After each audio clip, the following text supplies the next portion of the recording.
We're not in love with the structural foundation, the roofs and stuff like that. We all have a big why.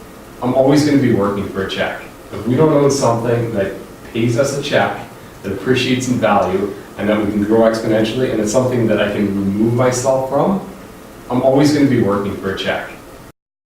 What's going on, guys? Jeff Weibel here. So a lot of you guys, you come to me and you say, like, what's better, like single family, multifamily, this kind of stuff?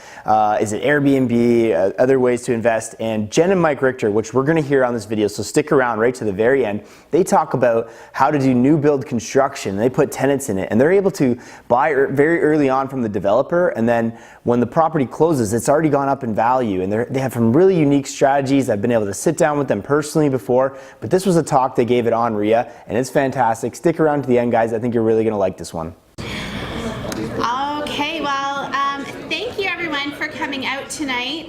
My name is Jen, and this is Sean over here, and we are happy to welcome you to OREC. We're going to change the agenda for this evening a little bit. Our speakers have a little medical emergency that they need to be going back to, so we are going to allow them to get started right away. Please help me welcome Jen and Michael Richter. Okay, so this is sort of a niche strategy, but a lot of this stuff we want to teach you guys. We don't want to get too far into the details of that. We can discuss that another time. But a lot of the things we've done as a couple, as partners, delegating time, you can overlap that with any strategy, and you'll be able to use some of the stuff that we do in the future into different things in the real estate aspect, right? So we're double E properties, and we are husband-wife team, as we were saying, and we have two little girls. We have a 3-year-old and a 2-year-old. We're new build specialists, so currently we have 7 new build properties. We have 5 in Milton and 2 in Southern Guelph, Ontario. We're using the buy and hold strategy, so we're purchasing these homes. They take about a year and a half to close. Once they close, we put renters in them and we keep them indefinitely. So the main reason that we are doing this is for our family. Like I said, we're a husband-wife team. Also, our 2 children help out as well too. Our kids do anything from cleaning up yards, moving mulch from the driveway to the backyard. We let them pick out colors, except for our 3-year-old loves blue carpet. So we're like, what carpet sample do you like? And she's always like, that one. Like, the shag. Why do you always go for the shag? So like, sure, we'll put that in the house. Never put that in the house. Our 2-year-old loves to play with all the handles and things like that. So we make sure that everybody's involved in this business. We want to make sure our kids are understanding that they are part of the business. Nobody's getting written a check when they graduate university, that they are actively participating the whole time. So they're actually the whole reason why I even got into real estate in the beginning. So when we had our first child, you do the typical sit down with the bank. They're like, you have to have an RESP because you have a child. And they were telling me, I need to be excited about a 7% return. And I was like, oh, what? Over how many years? And I don't have control over it. You have control over my kid's future. And I was like, And we'd already had 1 rental property at this point. And I was joking with Mike, and I was like, do you think it's inappropriate to buy a 3-month-old baby a house? And he's like, haha, no, haha. So we actually ended up buying our 3-month-old baby a house. 18 months later, we had another one. So obviously we have to be fair to both children. So we bought our second daughter a house as well. And this has replaced their RESPs. So when we got started, we weren't actually, yes, I want to be a real estate investor. This is my career choice. My actual career has nothing to do with real estate. We were talking, it actually has to do with monkeys in Africa. So, bit of a difference. That's why I got started in real estate and why I'm really dedicated to our business now. So Mike has a little bit of a different why. So for me, when I got into this, I've always worked in construction. I'm a sheet metal worker, so I install HVAC and ductwork. And the mentality in that is that you got to push and work and work and work and see how much you can make every week. It's more just cash driven. And for me, I knew that, I just read Robert Kiyosaki, Rich Dad Poor Dad, around the time we got into real estate investing. And I knew, look, if we don't own assets, if we don't own something that pays us a check, that appreciates in value, and that we can grow exponentially, and it's something that I can remove myself from, I'm always going to be working for a check. And you look in this picture, we were cashing checks in Scotland when we were doing this. I had 1 paycheck to go home to because I'd stopped working, exchanging my time. So I knew that if we're ever going to get ahead, if there's one thing I knew about building wealth when we started this, you have to own assets. It happened to be real estate. And for me, I started doing this as in, it was just merely to make money. I'm sure that's why a lot of the people are in here. But then I started to realize that beyond just building up, equity in properties, you get certain amounts of control over your life. You get to start to say, okay, I'm not going into work anymore just to make money. I'm going into work sort of by choice because I've got money in the bank, I've got checks coming in, and I can pursue sort of more of the purpose in my life. And like spending time with my family, like that's one of the best things I've gotten from real estate. So I've realized, and then like even educating people and helping other people do it, that's where I get fulfillment. So that's sort of why I like doing real estate and what I get out of it, is sort of giving back out at this point in my life because of what we've gotten and what we've gotten. So it's a little bit different, but it's, our direction is the same with Jen and I. Yeah, and like we said, the majority of us don't love the actual bricks, the mortar of the building. We're not in love with the structural foundation, the roofs and stuff like that. We all have a big why, and I'm sure everybody has one. Like in one word, what's your why? Why do you do real estate? Freedom. Freedom. Guy in the t-shirt, what do you do for real estate? One word. Money. Yeah. Money? Yeah. Right. Legacy. Legacy. See, parents to look at that. One more, this table, who wants to shout out? What's the reason why you're doing real estate? One word. I just like to help people. Help people. That's amazing. And see, it's beyond the money. It's beyond the structure. And I think that's what everybody here has in common, that we don't love wood and we don't love our bricks.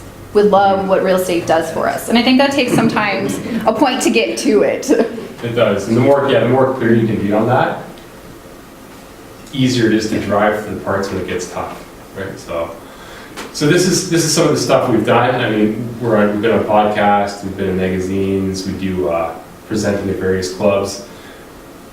How many people subscribe to Real Estate Wealth magazine? Okay, yeah, Sean, I've seen your article in there too. This is a great article, right? How to make $1 million. We can't teach you guys how to make $1 million in 10 years, but we can show you some of the things that we've done, and we've surpassed that in a matter of 5 years now, right? So yeah, this is, if you guys want, we have e-copies online. If you guys reach out to us, we can email you a copy of that. But there's a lot of great strategies. You can get little tidbits of information to apply to your own lives and what you guys want to do to get ahead. Yeah. We have two different articles. One is the how to make $1 million in 10 years. And then we did another one that kind of breaks down a little bit about the new build strategy. So if you have more questions about specifically new builds and how to do new builds, it's a great article to kind of get started, kind of wet your whistle a little bit on it. Okay, so like we were saying, we are new build specialists. So we were very, very specific about when we picked our strategy. This strategy of using only new builds reflects our current lifestyle. And I think that's something really important to stress, that it is our current lifestyle. Everybody's lives are changing at all times, and nobody says you have to pick one strategy and stick with it the rest of your life. Nobody says you only have to have one strategy. You can have multiple strategies. Reason why we were picking new builds is we got started just before I got pregnant. So we were looking for a strategy that was very low maintenance, very hands-free. Did not need another tenant to babysit. I already had a baby coming. I had another one close on its end too. So we needed to pick one that was right for our family and our style. What works for us may not work for Sean, may not work for Jeff, but what works for us was like what we were doing with the new builds. So we were very specific when we picked this new build strategy. So we get often a lot of times questions about new builds. People are like, they're so expensive. How are you even making money? How do you cash flow on these? Everybody loves to ask that question. So, do you want to address the cash flow question? A lot of the times, like when people reach out to us, friends, family, people from networks, they come to us and they say, okay, when I ask them, okay, what do you want to do? What do you gain from real estate? The first thing everybody usually says to me is, I want cash flow, which is great. But when you measure your returns, your overall return, we're looking at sort of the bigger picture, because remember, this is just a vehicle that we use. When we factor in the equity, we bought these to break even because I was still working full time at the time. But when we bought these, we didn't buy them to cash flow as cash flow generators. They do now because of what the market fundamentals did. But we bought them to grow significant wealth and equity appreciation positions. And when we measure the equity we've made, we're going to do a breakdown of a few of the properties we've done in the slides. The return, the cash on cash return that we've made has been tremendous on these properties, right? So if you're willing to overlook a little bit of cash flow and find other ways to flow your day-to-day lives, you can do very, very well using this strategy based on the equity and the mortgage paid down. So We also really lucked out too because we bought in Milton and Southern Guelph, so we bought in areas that had great fundamentals. These were back in the days when Milton wasn't as booming as it was, because we did buy these anywhere from 5 years to 1 year ago as well. So as much as we were breaking even in the beginning, because like Mike said, he works full time. I'm a stay-at-home mom. We didn't want to make cash flow for tax purposes. Thanks, Peter. But because the fundamentals are so great, and the rent did get pushed up much higher than we were anticipating. So these properties cash flow way more than we were ever anticipating, especially now with all the mortgage rules changing. The rental pool has definitely increased a lot, so prices have driven up immensely. So yes, they do not always cash flow in the beginning. I think the maximum we've ever lost was like $60 a month. I would take $60 a month in the red to make that kind of equity growth though. Personal choices, but usually within the year, with obviously rents going up, rates going down, you lose the $60 in the first year anyhow. So and we also knew that this was what, the 5th property we bought. So we also knew that we weren't buying it for the first time, so we knew that we won't give up 60 for a while. But now a year later, the rents have gone up $350, right? So now we're over $300 after we factor in the mortgage pay down, property tax, and insurance, the 3 big ones. That doesn't calculate soft costs. We're now $300 ahead every month, right? But we sort of knew based on the fundamentals. Like this strategy, I wouldn't apply this anywhere, but we're applying it in Milton because we know the future. It's a town of the future. It's got all the growth. It's got transit. It's got jobs. It's got a growth plan. It's got infrastructure going in. It's got a very, very low vacancy rate. So all of these things combined, we knew that looking into the future and the big picture, we'd do very well. I'm sure you guys are familiar with like trying to purchase homes, looking for fundamentals. It's the same thing, whether you're buying resale or whether you're buying new build, it's the same thing. Some things do change, like how to purchase a new build is very different than resale. If you guys want to contact us, reach out. I can definitely go through the steps, like things like HST is different, how you purchase it is very different, getting on email lists and waiting for that big blast email so y'all run. I've run with like babies in a bucket and taken out people through the parking lot. It was more epic than I really wanted it to be, but we got in line, I got a house, it's all that matters. So if you guys want to contact us, like we can break down how to purchase a new build. We'd be more than happy to go through that with you guys. So some of the pros here, this is what I love about new builds. Like, I'm not doing this to be a property manager or landlord or anything else. I want to deal with great tenants. So one of the things that these attract, because they're nice properties, is you get a premium tenant. People are going to pay you a little bit more, well, quite a bit more when compared with like the 40-year-old condominium townhouses to have a property. Because we typically attract professionals, employed, educated, people who make decent incomes, who might not be renting forever, but you're going to attract a different clientele, right? Different demographic. The rents, we definitely get a premium over the older properties, same square footage. We're getting more, right? Dollar for dollar. Little for no maintenance. If I'm buying an older property, you're going to have to calculate toilets, capital cost expenditures, maintenance. That's all going to get factored in. In 5 years, we've done the odd smoke detector, a couple of defective products, but everything's covered under warranty for the first year. Bigger things under 3 years, major structural issues in 5 years. Yeah. So the maintenance budget for us after 5 years is very, very little, right? And then, like capital costs,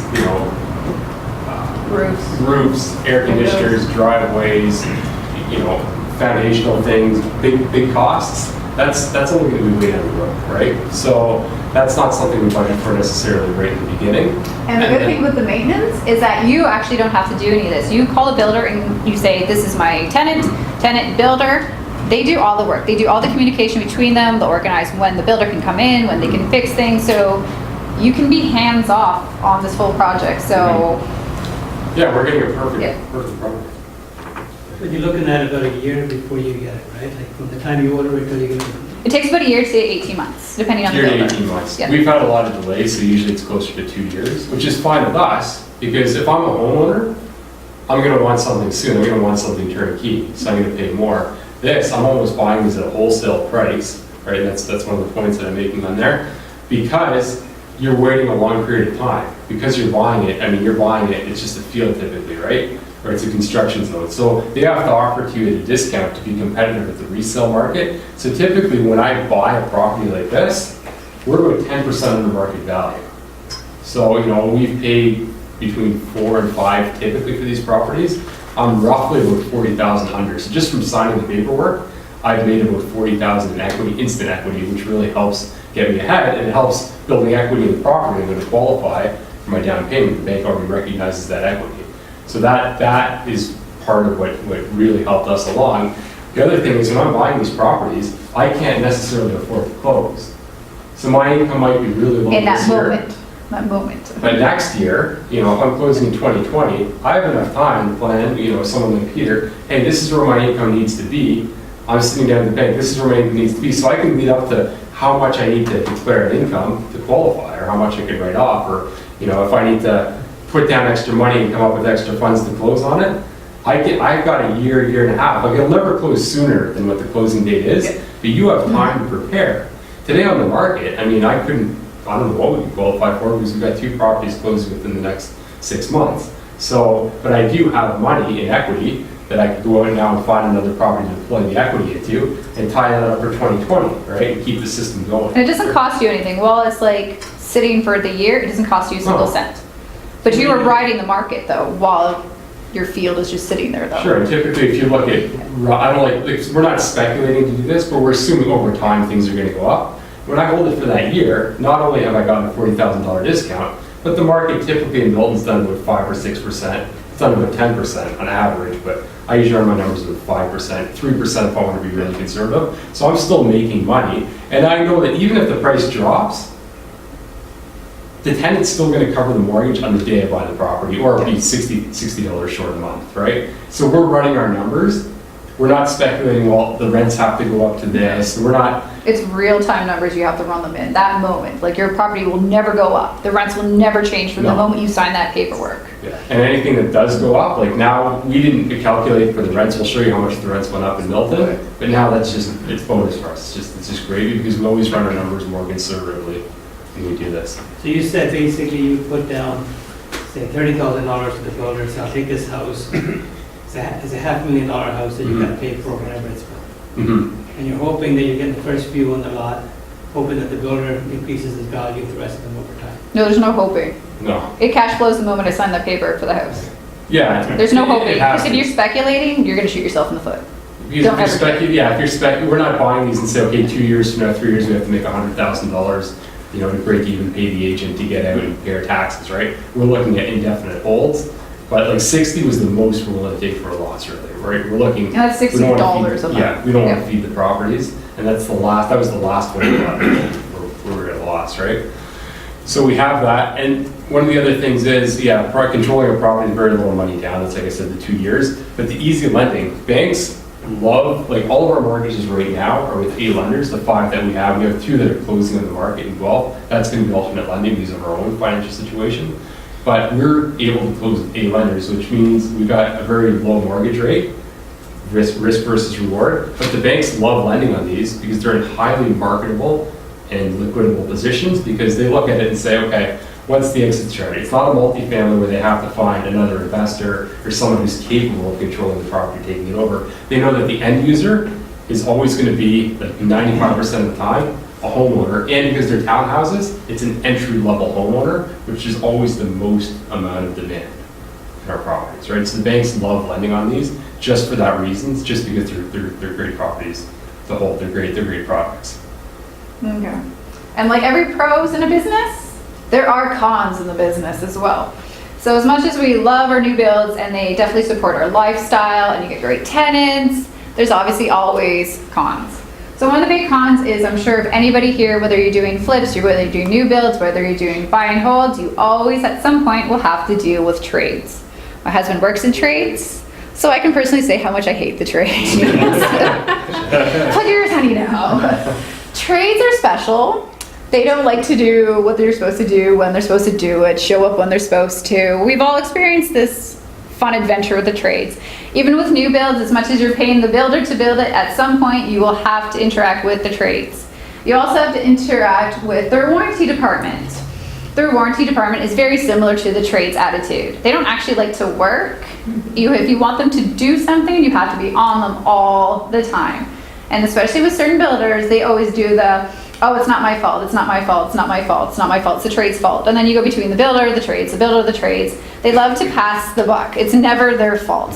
So you do have to be a bit of a pitbull at the end, and the warranty department will know you by name. And specifically, it doesn't show up to your closing when they know certain people is coming. And I see them sitting in the parking lot. I'm like, hi, I still see you. I'm here, you can come now. They don't love me anymore. But you also, it's like any of the other trades out here, any other strategies, it's part of the deal. Also, one of the cons is, which is really only a con for your first year, it is very hard sometimes to rent a home that is in an active construction zone.